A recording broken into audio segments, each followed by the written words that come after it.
పేద కుటుంబం, డాక్టర్ కూతురు. ఒక ఊరిలో కమల, మాధవ్ అనే ఇద్దరు భార్యాభర్తలు ఉండేవాళ్లు. వాళ్లకి ఒక్కతే కూతురు, పేరు వాసవి. మాధవ్ రోజూ ఒక మేస్త్రీ దగ్గర కూలి పని చేస్తూ ఉండేవాడు. కమల ఇంట్లోనే ఉంటూ ఉండేది. ఒకరోజు ఉదయం మాధవ్ పనికెళ్తూ ఉండగా కమల, అదేంటయ్యా తినకుండానే వెళ్తన్నవేంది? 5 నిమిషాలుండు. లేదు లేదు, ఇయాల జల్దీ వస్తే కూలి ఇంకో 200 ఎక్కువ ఇస్తా అన్నాడు. వస్తా, రాత్రికొచ్చి తింటాలే. ఏంది రాత్రికొచ్చి తింటావా? 200 రూపాయల కూలీ కోసం పొద్దాక తినకుండానే పనిచేస్తావా? లేకుంటవాయే గా 200 నువ్వు తినిపో అయ్యా. లేకుంటే వాయినా, మన అమ్మాయి చదువుకి ఆ పైసా కూడబెడతాన్నాం గదనే.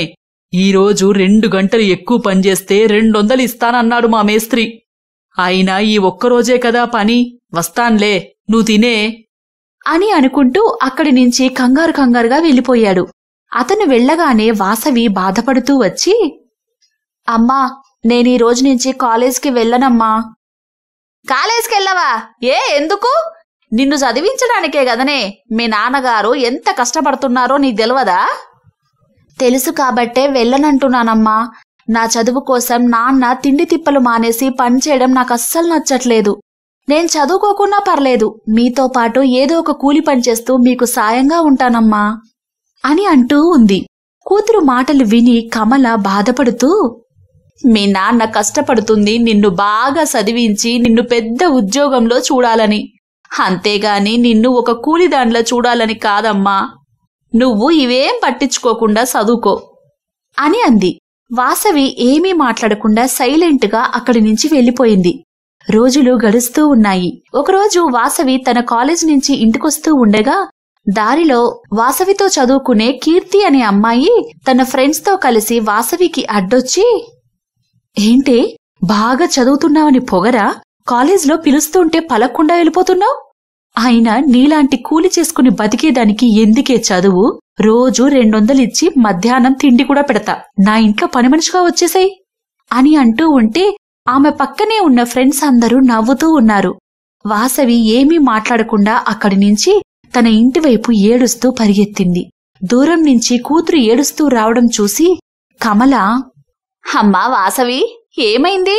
ఎందుకమ్మా ఏడుస్తున్నావు? నేను ఇంతకు ముందే చెప్పాను కదమ్మా, ఈ కాలేజీ చదువులు నాకొద్దు అని. ఏదైనా పనిచేసి మీకు సాయంగా ఉంటానమ్మా. అరే, ఇప్పుడేమైందమ్మా? బయట సమాజం నువ్వు అనుకునేలా లేదమ్మా.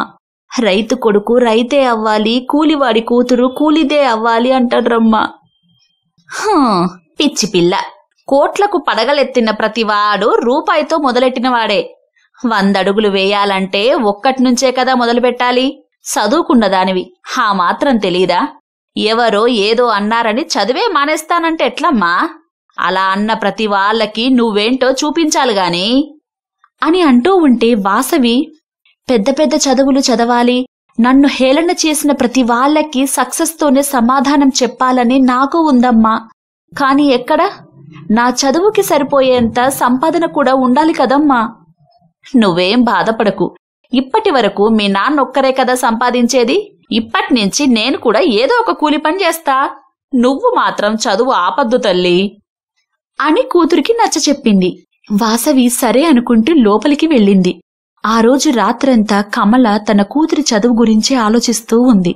ఏం పని చెయ్యాలి, ఎలా డబ్బు సంపాదించాలి అని అనుకుంటూనే నిద్రపోయింది. తెల్లారి పనికెళ్తున్న తన భర్త మాధవ్ దగ్గరికి వచ్చి అంతకు ముందు రోజు తన కూతురితో చెప్పిన మాటలన్నీ చెప్పింది. అంతా విన్న మాధవ్, మరిప్పుడేం చేద్దాం?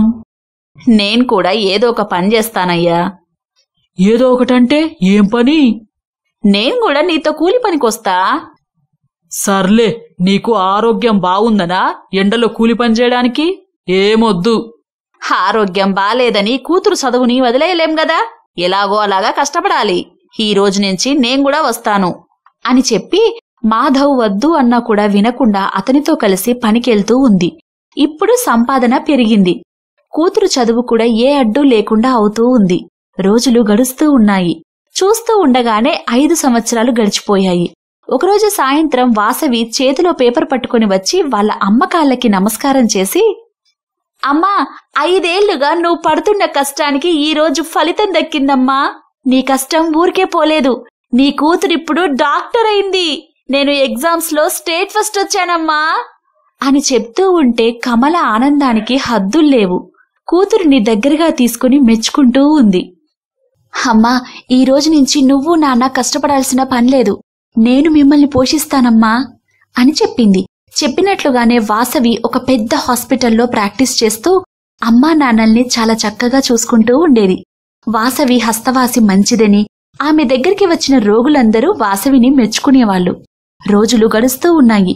ఒకరోజు వాసవి చదువుకునే రోజుల్లో ఏడిపించిన కీర్తి అనే అమ్మాయి యాక్సిడెంట్లో కాలు విరక్కొట్టుకుని వాసవి పనిచేసే హాస్పిటల్కే వచ్చింది. హాస్పిటల్లో డాక్టర్లు ఉన్నా వాసవిని చూసి కీర్తి షాక్ అయింది. వాసవి కీర్తి దగ్గరికి వచ్చి, కీర్తి నువ్వా? యాక్సిడెంట్ ఎలా అయింది అని అడుగుతూ ఉంది. కీర్తి ఏమీ మాట్లాడడం లేదు. సిస్టర్, లోపలికి తీసుకురండి అని అనుకుంటూ కీర్తిని లోపలికి తీసుకువెళ్లి ఆమె కాలుకి కట్టుకట్టి మందులన్నీ రాసి, ఏం భయపడకు, నెల రోజుల్లోనే నీ కాలు మళ్ళీ మామూలుగా అవుతుంది అని చెప్పి మందుల చీటీ ఇచ్చింది. ఆ చీటీ తీసుకున్న కీర్తి వాసవినే చూస్తూ ఉంది. అది గమనించిన వాసవి, ఏంటి నన్నే చూస్తున్నావు? ఇది డాక్టర్ ఎలా అయిందా, లేక ఈ హాస్పిటల్లో సఫాయి పనిచేస్తూ తెల్లకోటేసుకుని కూర్చుందా అనుకుంటున్నావా? భయపడకు, నేను ఎంబీబీఎస్ డాక్టర్నే. ఆ రోజు నువ్వు అన్నావు కదా, రోజు కూలి చేసేదానివి నీకెందుకే చదువు అని. రోజు కూలీ చేసేదైనా రోడ్డు మీద అడుక్కునేవాడైనా చదువుకుంటే అందరూ గొప్పవాళ్ళయ్యేవాళ్లే. చదువు ఫలానా డబ్బున్న వాళ్ళకే అని ఎక్కడా రాసలేదు. చదువు అందరిది. అయినా డబ్బున్నోళ్లకే చదువు అబ్బుతుంది, గొప్పోళ్లకే చదువు దొరుకుతుంది అని అనుకోవడం తప్పు. రోజుకి 2 పూటలా తిని మా అమ్మా నాన్న కష్టపడి నన్ను చదివించారు. ఈ రోజు నేను డాక్టర్నయ్యాను. రోజు పిజ్జాలు బర్గర్లు కడుపు నిండా తిని నువ్వు చదువుకొని ఈ రోజు ఒక కూలీదాని కూతురు దగ్గరికి వైద్యానికి వచ్చావు. చూసావా కాలం ఎలా ఆడిస్తుందో? ఆ రోజు ఏమన్నావు కీర్తి? నా ఇంట్లో కూలి పనికిరా, రోజుకి 200 ఇస్తాను, మధ్యాహ్నం తిండి పెడతాను అని కదా. ఈ రోజు నువ్వు నేను తినమన్నదే నువ్వు తినాలి, నేను వేసుకోమన్న మందులే వేసుకోవాలి అని అంటూ ఉంటే కీర్తి తాను అన్న మాటలకి బాధపడుతూ ఉంది. నన్ను క్షమించు వాసవి, ఏదో డబ్బున్న పొగరితో అని అంటూ ఉంటే వాసవి ఆమెని ఆపి, అయ్యో క్షమాపణొద్దు ఏమొద్దు. నీలాంటి వాళ్ళు లేకుంటే నాలాంటి వాళ్లకు సాధించాలన్న కసి ఎలా పెరుగుద్ది చెప్పు? ఒక రకంగా నా గెలుపు వెనకాల కారణం నువ్వే. అందుకే నీ మీద నాకు ఎలాంటి కోపం లేదు. నిన్ను చూడగానే వైద్యం చేయడానికి నేనే వచ్చాను. వెళ్ళు, ఇక నుంచైనా ఆ డబ్బు పొగరు వదిలించుకొనుండు కీర్తి. అలా కీర్తి తను చేసిన పనికి పశ్చాత్తాపడి వెళ్తూ ఉంది.